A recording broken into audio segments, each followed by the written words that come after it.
If you are looking for a thoughtful, elevated Mother's Day gift, I love this idea from my friends at Southern Baked Pie Company, a breakfast in bed box. It has a ready to heat quiche and your choice of cinnamon or lemon rolls. It is the kind of simple, gracious gesture that feels special without any fuss. You can ship it straight to her door for an easy, cozy morning at home.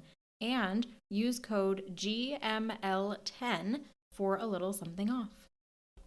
The episode you're about to hear is part of a new 3-part series exploring American craftsmanship in collaboration with Colonial Williamsburg's Williamsburg brand and Craft and Forge. The series is looking at American craftsmanship today through conversations with makers working within and evolving historic traditions and contemporary practice. Today's guest is Cynthia Main, founder of Sunhouse Craft, a working studio based in Kentucky. Her work brings together woodworking, natural materials, and traditional craft practices with a focus on sustainability, community, and long-term making. Through her collaboration with Craft and Forge and the launch of a white oak basketry apprenticeship, Sunhouse Craft is helping to revive an endangered regional tradition while creating objects designed for daily use and lasting value. In this conversation, we talk about her path into craft, the relationship between making and the natural world, what it takes to rebuild a tradition from the ground up, and what it means to create objects meant to endure.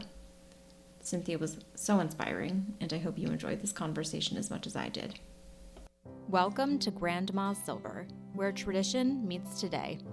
I'm Allie, your host of the Grandma Silver podcast and founder of the Grand Millennial Lifestyle. Here, we blend aesthetics with nostalgia, engaging in conversations with lifestyle brands, designers, and more to rediscover the timeless charm of the past. Join me as we journey from home to heart, illuminating the past and polishing the present with the gleam of Grandma Silver.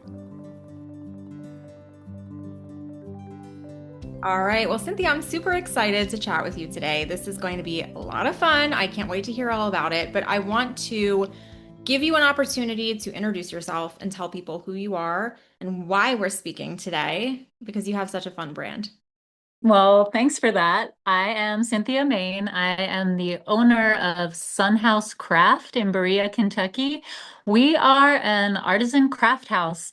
And that is a little odd. I mean, I know that a lot of people in your audience are fans of craft and traditional craft, but a craft house, I think you can think of it sort of like a bakery, except what we make is craft. So we make a lot of brooms, we make a lot of wooden wares. We just opened a basket making division, which I'm sure we'll get into today. The brooms are all made with a non-electric process. We have a team of 10 of us here now, which is incredible.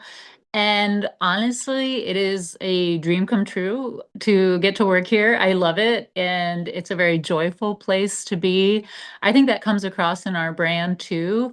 We do a lot of work around sourcing regionally, so rebuilding regional supply chains, which means partnering with farmers, bringing crops back to the US that maybe had left that are traditional crops, like broom corn that we use in our brooms, working with natural dyes, working with regional growers on that, and tanneries and printmakers and all these things. So it's us, and then there's kind of the bigger network of us regionally that makes for making really unique work from Kentucky. We're going to touch on most of those things that you just mentioned at some point in the conversation, but Yeah. I think the first thing I have to ask is how does one end up here? These are great. I mean, this could be a story. Its This own could be a episode. long story. I mean, you go back to the like 10-year-old who was in love with animals, who just wanted a world that was more peaceful and joyful. And, I think I've always been somebody who felt like there could be a way to live more in harmony. And luckily, come from a family that's a real, like, if you think it's a good idea, we think it's a good idea. Just a really supportive family that allowed a lot of exploration. Shout out to my mom, Betty. I think I was a very, very, as you could imagine, and I'm sure a lot of your audience can relate, as an idealist, I had a very disillusioned time in my 20s.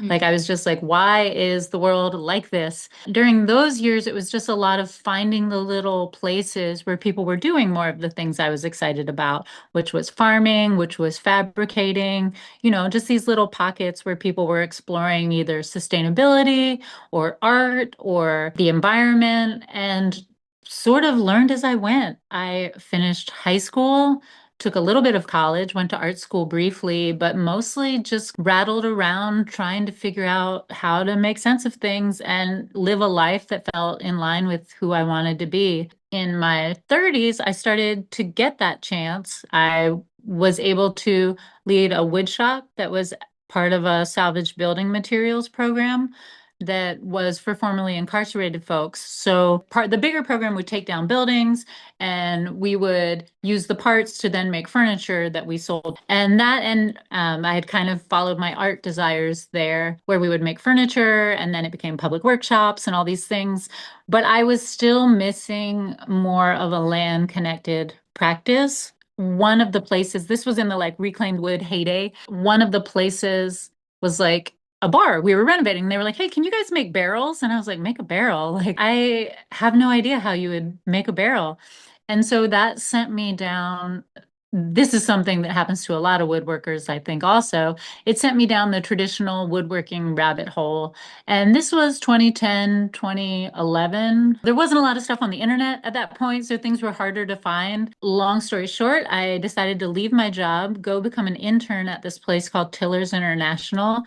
It was one of the few places in the country that taught traditional coopering or barrel making and other traditional skills. And while I was there, a broom maker came through and taught broom making. And he was like, "You could do this for a living." And I was like, "Yeah, sure, whatever." But the nice thing about broom making is you don't need a lot of equipment to start. I did keep making brooms. And I did open a cooperage after this, or a barrel making place with a friend. I ended up moving to Northeast Missouri, where there were basically a lot of intentional communities or people living together in kind of a back to the land situation, and opened a cooperage, farmed, lived at a place with no electricity and no running water for a few years. Out of that, moved to another farm, kept making things, and started making brooms more and selling out at shows as Sunhouse Craft. I would take things back to Chicago, where I had lived briefly. I'm from North Carolina originally, and would sell out at shows. People would just be like, "This is so weird." I need This is, yeah, 100%. Like, people were really just, handmade work is different. It Yeah. reads different, it feels different, it looks different. And I think people were just a little surprised. So I finished at Tiller's in 2013. From there to 2017 was kind of living in these communities, going and selling out at shows. And then the city of Berea, which is the arts and crafts capital of Kentucky, had a program where they would give you a studio and a stipend for a year if you would move your craft business here. And I wanted to be back in the South. It was closer to my family in North Carolina. I moved. That was the year. I mean, that year was really a pivotal year. That's the year I created the online business, kind of got things going. So that's 2017, 2018 at this point. That year let me prototype a lot of things, like we make a leather dustpan here. It let me figure that out.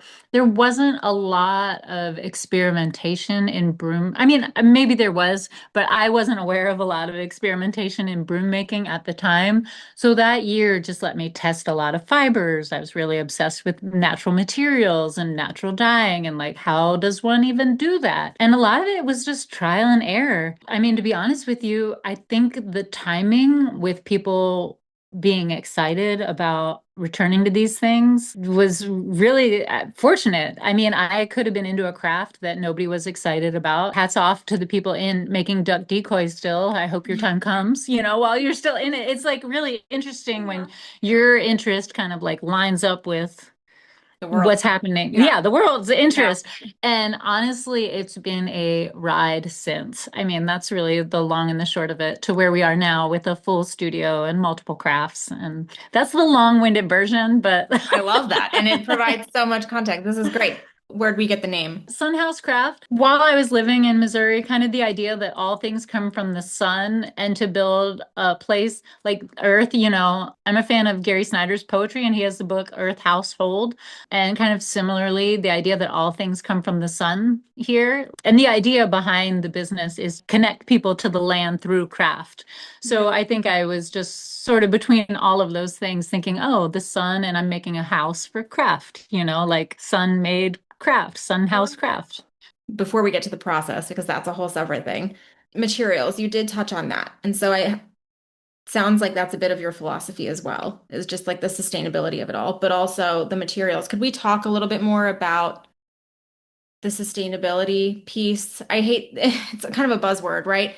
I But get, yeah, but like the materials, you've touched on that. And so I think that's an important conversation to have. work can be from a place, but to rebuild that now because it's been fractured, one kind of has to go back and like reconnect the dots. So what plants were, are, or could be used, how can we make something that's from here, something that was traditionally done so readily and so easily. And there is a strong history.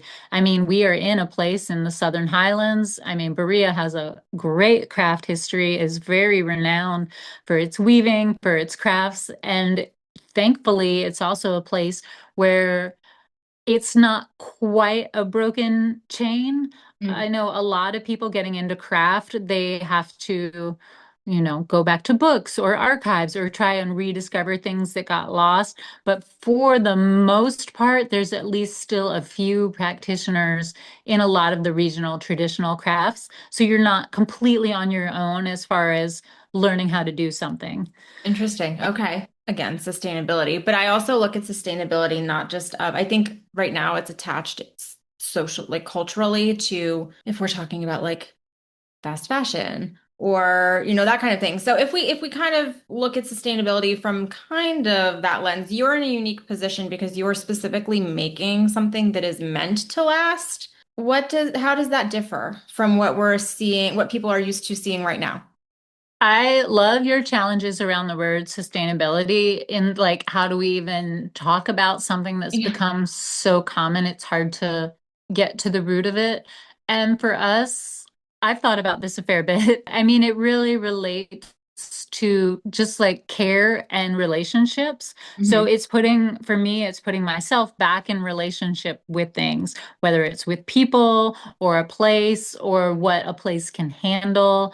For me, it's bringing my personal values of caring, and not wanting to see a world that's trashed to the table and do it, acting in accordance. Business is a chance to express your values on a broader scale. And I think of business as a vehicle for social change.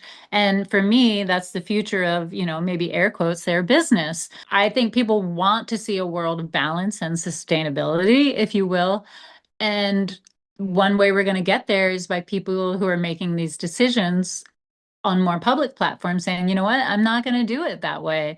I'm going to work with somebody who's like taking down trees locally that need to come down anyway. And we're going to mill them here. And then we're going to make wooden wares that can last a lifetime out of there. I mean, to me, it's like almost like you're like, why wouldn't I do it that way? So that's why we do it that way. I understand how profitability, convenience, and, at this point, that chain got so disrupted, you Mm. actually have to do like sometimes kind of a crazy amount of rebuilding. Like the broom corn is a great example. Broom corn on a commercial scale, which is the main plant we use in broom making, essentially left the United States. There's a lot of talk about how do you rebuild it, supply chain and this and that, or like American made or American manufacturing. I'm sure you get to talk to a lot of smart people who make these decisions, and then you have to locate the equipment. You got to restore the equipment. You got to figure out how to use the equipment because there's no one around who uses it, And Yeah. so there's like these long chains. And I'm thankful. This is funny, but we were published by Rural Strategies in the Daily Yonder. Farm Show Magazine picked it up. And it was so great because I had farmers who had some knowledge on some of these equipment that is very hard to find call me Oh, and be wow. like, hey, I've got one of those, and I was like, Wow. great. Are you using it? Like, can I have that? Yeah, SOS. can I buy that from you?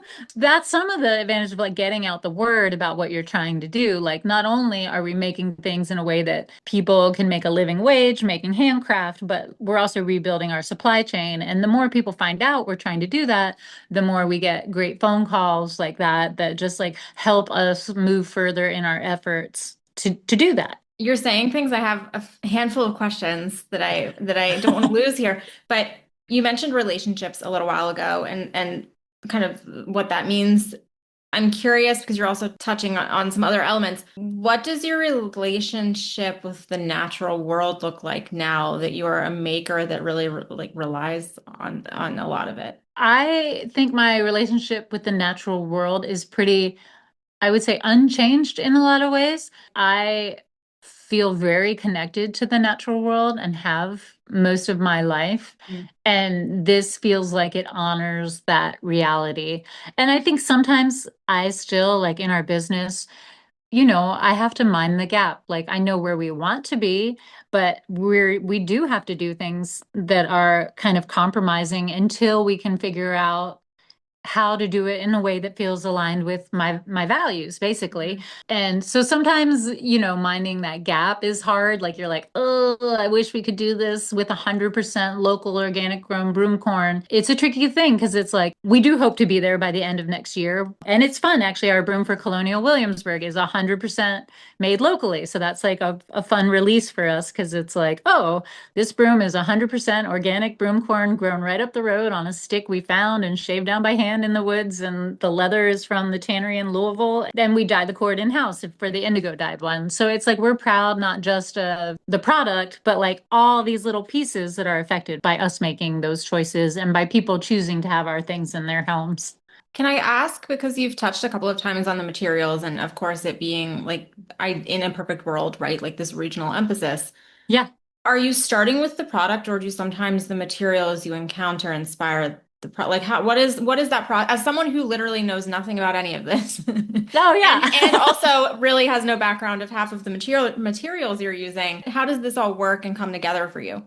I think it's probably a slower process and is more ideation than in a lot of circumstances where people are just designing and then finding things that kind of fit it. The materials and their abilities definitely inform the process because a lot of times the capabilities of a local material are different. If you're using green wood, like what you can do with that and how you can manipulate it is going to be very different than buying kiln dried wood. So each piece that you pointed out kind of informs the next. And I find actually our products tend to evolve over time. We'll kind of land at an element or pieces in our collection that are sort of like not their final forms necessarily, but like they're finished forms. A lot of my materials that I'm trying or testing, they'll slowly change over the years, over the years, over the years, and then eventually you're like, wow, that looks good.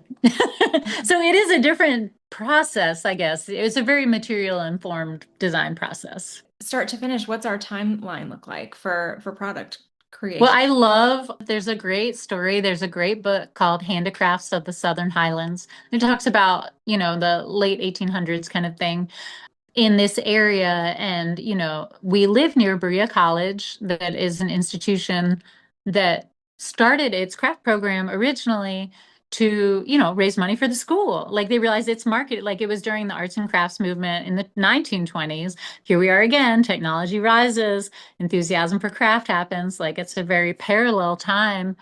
And they were selling coverlets in New York. So they went to their weavers and they were like, we need more coverlets. And they were like, you don't understand. We got to get sheep. We got to raise sheep. We got to shear them. And in some ways it's similar for us. Like there are products we'll just run out of and we're like, see you next season, and try to get better about planning and forecasting. But in general, there's enough of a lot of things happening locally that, like there are trees that come down in sustainable ways that we can get a hold of and, that sort of thing. So start to finish, it's really hard to say. It's like, are we starting from planting, which takes Right. like Years. 100 and however many days or, the process, it's like the same answer where it takes 6 months and it takes 30 minutes. You know what I mean? It depends on which part of the process you're asking about. But are a very process intensive shop. And I think that's what really makes our work stand out. Even a little detail, like on some of our brooms, we use an inkle loom, which is a small traditional loom setup to weave the bands that go as like the little hang strap on a little hand broom. We're Okay. like hand weaving those out of hand dyed organic linen that we dye ourselves. So we like are color matching everything, we're dyeing everything, and then we're weaving it ourselves. And that's just like a little piece of fabric in one thing that we do. You know what I mean? So Right. it's so process intensive. I love sharing about the craft and teaching the craft. Generally I'm not worried, I guess you'd say, that someone's gonna like make what we make. I'm like, you kind of have to be a maniac to make what we make. So like we're good. We're good over here. Well, I do, you're touching on something important in an indirect way, which is revival, which I want to get to in a little Yeah. while. But I do, you also mentioned Colonial Williamsburg. And so I want to make Yes. sure we talk about that for a second, because that is how you and I connected. I don't know if we want to start with your visit to Williamsburg or if we want to start with just talking about the collaboration. You tell me what is most natural to get this Yeah. conversation going, but it's Yeah, exciting. we love Colonial Williamsburg. I went there as a child. I grew up in North Carolina, and so it was a near fit. And I was in High Point at one of the markets there with our wares, and they walked up and I saw their little name tag said they were from Colonial Williamsburg, and I was just like, "Oh, traditional craft, Colonial Williamsburg, like we love you guys." And I think they were just stunned that I was such a fangirl. I think it is hard to keep some of those stories and traditions alive in a way that doesn't feel anachronistic or like tells a broader story. Like you can't just avoid talking about the history where where slavery was happening. You know Yeah, what I mean? yeah. Like you have to somehow still talk about it. Excited to see that they opened the Bray School, and I thought that was a really great addition, both in the craft of that building and that there was so much crafted on site, and in just talking about some of the like less romantic parts of history. I adore them for doing that, for providing a place for craftspeople to practice their work publicly and for the public to interact and talk to people who practice very traditional or handmade crafts and understand what it takes to make craft in a lot of ways. We were excited. Craft and Forge, which is their we reach out and invite people into the archives, and for a visit brand reached out to us and they were like, hey, come on over. Aside from just geeking out for getting to go and have fun, the archives were amazing. The sad thing is so few of them were preserved that were actually useful household goods. That's probably the thing that didn't survive very well because they were used and not thought of as special. And that's usually what we're looking for is utility objects. We did see when we were at Colonial Williamsburg, we kept seeing in all the shops, we kept seeing this very cute coat hook design over and over again, which is, what inspired. We do have a coat hook that we released with them. It's this little like hook shaped hook, I guess, for lack of a better word, that's square that I was like, oh, that's so cute. And it makes so much sense. You don't see that anymore. They stitched brooms in the round back then. We actually did a lot of research into this traditional wooden broom that was actually a Native American, I guess you'd say, design that you would see a lot there, but it is very rarely used, and it's something we do want to explore just to be like, why did this fall out of favor? So that was something very interesting that we encountered. We also saw a lot of the round shape of cobwebber or hearth broom, and also handmade, like we make our things where they're traditional, they're shaved down, they're done by hand, they're bound with hemp fibers. And then we also saw a lot of baskets in every shop. People were using baskets, mostly white oak baskets for transport, for use. A lot of them were falling into a bit of disrepair just from they don't have a basket maker there. This is actually something we had thought about for quite some time, having a basket division essentially. And the traditional basket making here is also white oak basket. And there are so few practitioners left in the country right now. And we are lucky to live near one named Michael Wiles. He's been kind of picking up pieces from the last generation to carry the craft forward. We asked him if he would essentially lead an apprenticeship for us. We wanted to, start selling baskets right away, but you can't just sell baskets if nobody makes them in this manner anymore. Not nobody, but so few people.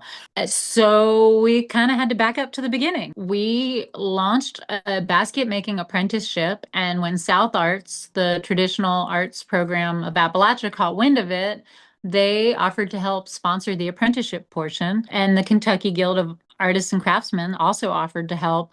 So people can learn and you get a small stipend to learn in our studio with the hope that we will be able to resurrect and carry on the tradition of basket making. We have two baskets in mind. We have the prototypes. We've actually shared them around and we're like, this is, very inspired by Colonial Williamsburg. But first we're about a month into a 4-month apprenticeship.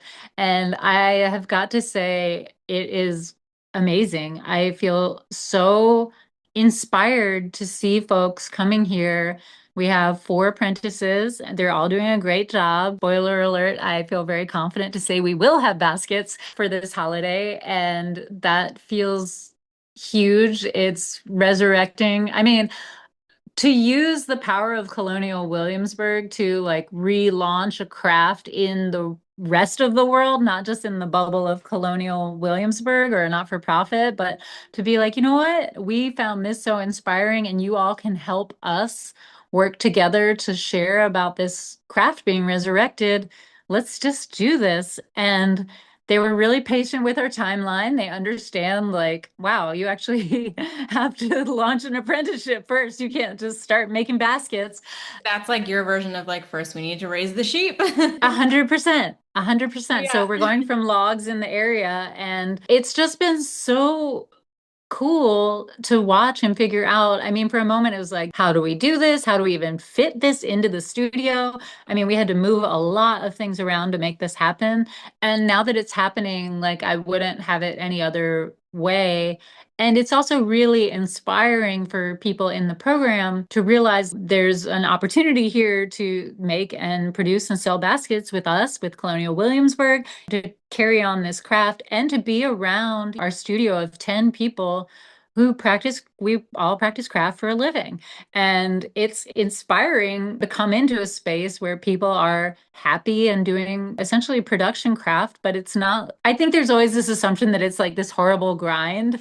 And like people come into our studio and it's very merry and joyful, but focused too. I mean, it's exactly the kind of environment that for me is very inspiring. And it's cool to see the basket makers kind of be like, oh wow, this is real. This is like a real thing. And I think I'm just so proud of us for digging so deep for this collaboration and taking such a big risk and just saying, why not? Let's just resurrect a nearly abandoned craft and get it back on the market. White oak basketry differs a little. There's a lot of baskets you'll see on the market that are similar in form. Most of them use rattan reed. They're not harvesting it locally. It's something that's imported. And, that's totally great and fine, but that's not how we do things, as I'm sure has become clear. Yeah, we're just at the beginning stages of it, and they are wrapping up their first baskets and they look fantastic. And a lot of the craft is actually processing wood. So for the first month or two, they're mostly just literally taking logs and splitting them with a tool called a furrow and like tapering down those pieces of wood on shaving mules and with knives and draw knives and spoke shaves. And it's cool. Yeah, it's very cool. Wow. My background is cultural anthropology and historical archaeology. Yeah. So I often hear these things, right? And I'm thinking about like, well, what does that inform? And I think one of the things that Colonial Williamsburg does is it's really about the interpretation of the past and sharing that with the public. And this is such a cool way to be able to do that and keep that, I don't know if tradition is the right word, but keep that Yeah. going. I can infer why, but white oak. Why are we using white oak?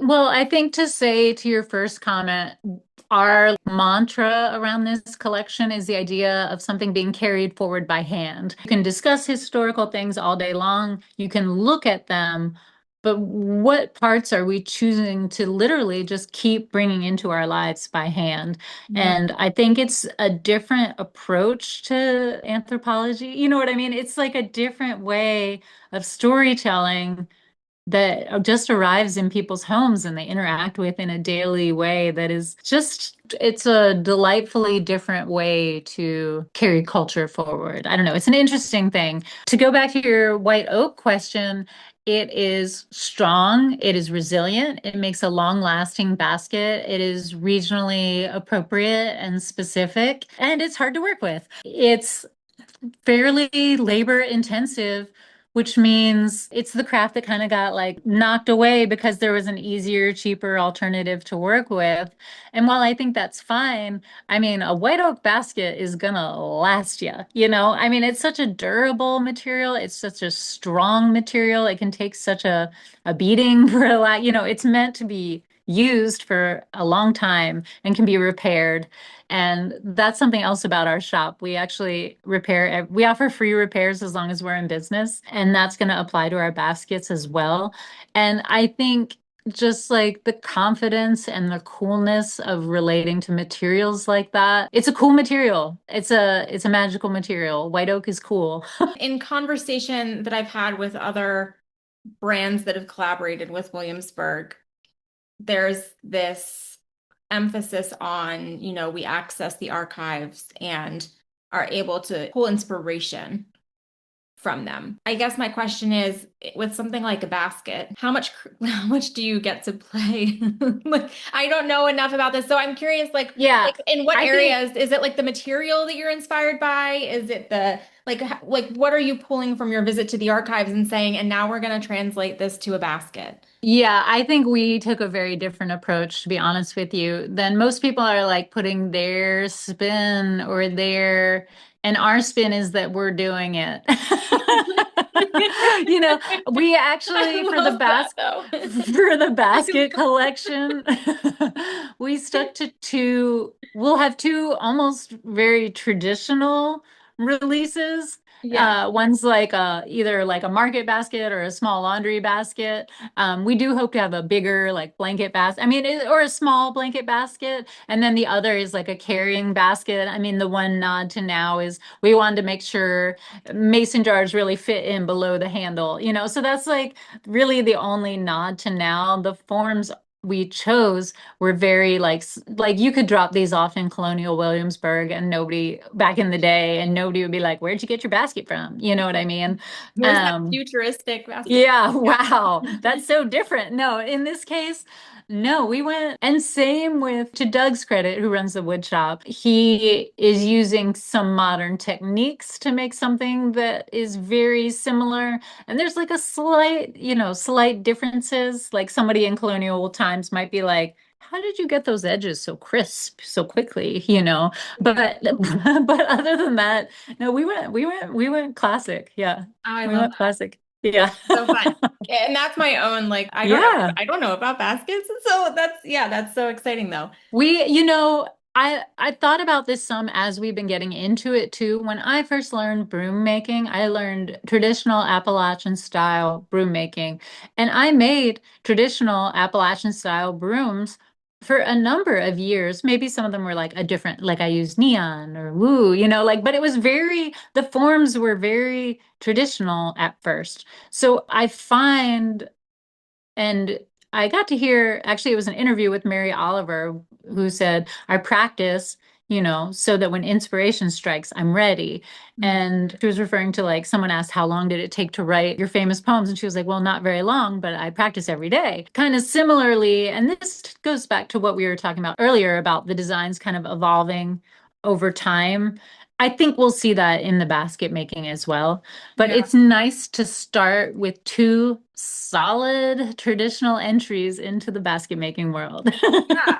Well, I want to hear more about this because it's really kind of like it's this new thing for you. Yeah, yeah. But it's also just super exciting that it exists. So let's start though. I would love to hear a little bit more about what this has looked like. Like what sorts of things are you learning about the craft as it like as because it just feels like it's fresh for you right now. That would be a fun thing to hear about, like just what is Yeah. surprising you or what your this process looks like, how it maybe is different from what you're used to.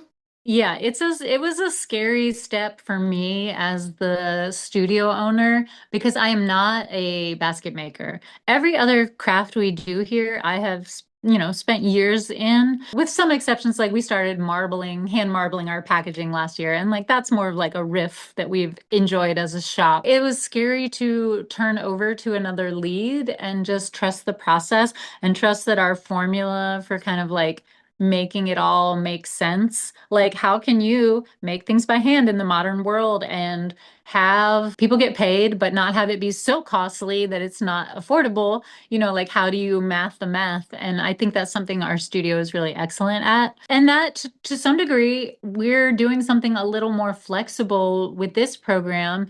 Maybe inspired by things that have come before us, like Longenberger baskets or things like that, where people would make things at home. We're open to that as a studio. We're kind of waiting to see when the apprenticeship ends, like what makes sense. How long does it really take to make one of these? Right now, we understand that the answer is pretty long. How can we translate that into a product that's fair on both sides, fair to the customer and fair to the studio, who's making it? And like, do people make these at their homes? Do they make them here? So a lot of those, it's fun that you're meeting us now. Like I'm sure I'll have like real answers about what that looks like in 6 months. But for now, we're still figuring out. We actually didn't even have a solid answer of how long does it take an experienced basket maker to make one of these? Because the answers we got from experienced basket makers, honestly, were so wildly different Mm. that we were like, okay, I think we just have to find out for ourselves, like what this is going to mean and how we're going to do this. Talking about the process, you mentioned people literally like just working with the wood for a long period of time. So, Mhm.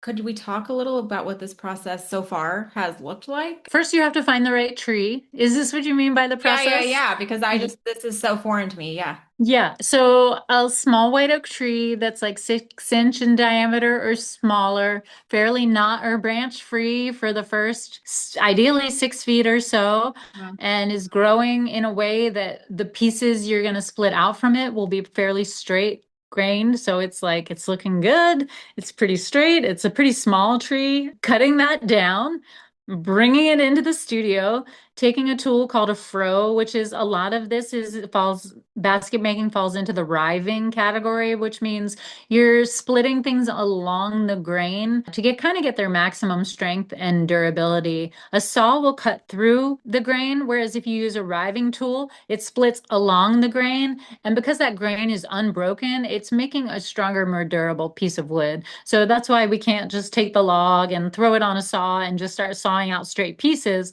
They're not going to have that same integral strength that riving something will give it.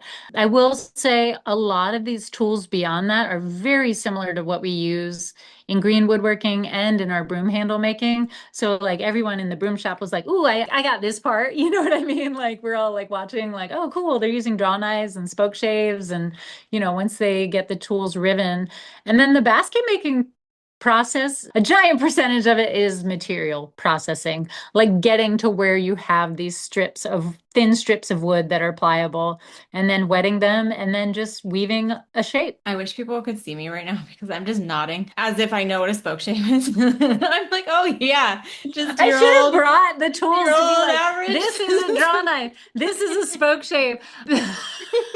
I forget. I'm in deep, I forget sometimes, but you can think of a draw knife as a blade, like a long blade that's sharp that you hold with both hands that you pull along the wood to cut off any excess. And Okay. then a spoke shave is like a mini version of that has two little handles and the blade sits within a body, but essentially it's a blade that you like pull along. And then you use your knife or your scissor or whatever just to refine the edges of it. So fascinating. Thank you. It is. No, you should come. I'm like, our studio, we're actually sadly, well, not sadly, but we're closed to the public at the moment, partly because we're doing this, because we're like full to the brim right now. Like, you're welcome to stare in our window and see what, like, it's wild. We are, spoiler alert, sometime in August, going to have a basket makers graduation party and have an open studio where people can come and see all the baskets and see all of our studio and just kind of like come and visit. You said much earlier in our conversation that it was, I think we were talking about the baskets, but it was that it's difficult because there's really nobody to ask because this is essentially a lost skill. Right. What's the importance of maintaining this knowledge? I'm really thankful for people like Micah Wiles, who's leading the basket apprenticeship. I think if he and a few other people had not taken up the torch in kind of our generation, I think the skill would have been just left to books and videos and things like that. Thankfully, it was not a fully broken tradition, and we do have a practitioner locally, and we still do have some people who have been making, who can still make baskets, who are older, who can kind of walk us through things or prototype things, or we can talk to about baskets. I mean, I think our shop might be doubling the population of professional white oak basket makers by doing this in the country, which is a wild thing to think about. I kind of have some hope. When I got into broom making, there weren't that many people under 40 making a living at it. They're just, it was kind of to make a living at a traditional craft at the time was kind of a wild idea, I guess you'd say. Now I am pleased to report there are tons of people who are like, I'm going to be a broom maker. I'm going to make a living making brooms, or like, I make brooms for a hobby, or, we have a broom making group. And my hope is maybe this will be similar. Maybe this can have its broom moment and people will get excited about it and realize, hey, you can do this. You don't need a lot of supplies or materials. You can literally go out and find a tree and make a basket out of it. There's a lot of great basket makers. Delia of the Greenwood, I don't know if you know her. She does a lot of basket making with invasives in this country. And I'm sure there's 1,000 other amazing American basket makers that I don't know that Michael would be like, make sure you credit this, But I'm hopeful as we are seeing this resurgence and interest in traditional craft, and as there's more ways to share, whether it's over the internet or, on YouTube or different social media, I just think it's kind of great for preserving these crafts that just almost, hit the chopping block. I want people to feel excited that they are supporting these crafts being carried forward by hand.